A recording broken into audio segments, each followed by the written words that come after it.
Bonjour, je suis Serigone Audassi et je suis actrice. À 28 ans, Serigone vit sous les feux des projecteurs le jour. Très innocente, ça ne me ressemble pas du tout. Mais lorsque la nuit tombe et qu'elle quitte les feux des castings, Serigone aime se transformer en un personnage beaucoup plus obscur. Salut, voilà ma tenue, direction le maquillage. Serigone est une vampire. Mâchoire taillée sur mesure, peau clairsemée, tout y est, même son régime alimentaire. Quelques gouttes de sang, de temps en temps. Vous faites juste une petite incision, vous coupez et vous pressez. C'est un peu fade, ça a le goût du cuivre. Son coming out, Serigone l'a fait à 16 ans. Sa carrière s'est naturellement tournée vers les films d'horreur. Au début, ma mère était vraiment effrayée, elle pensait que j'étais une sorte de sorcière satanique. Oh mon Dieu, que dois-je faire, se disait-elle.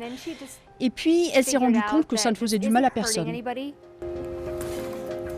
Mais pour se rendre compte du phénomène, direction Philadelphie, où chaque trimestre, les vampires des États voisins se donnent rendez-vous. Ici, on y vient surtout pour se retrouver entre créatures de la même espèce.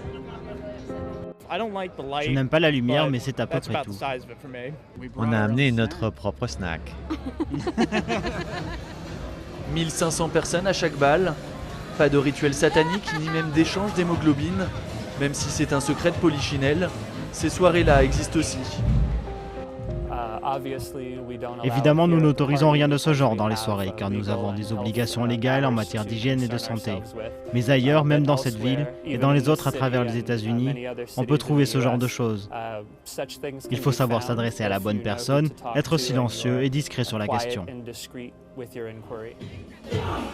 Un phénomène de mode aussi entretenu par la littérature et le cinéma depuis le 19e siècle.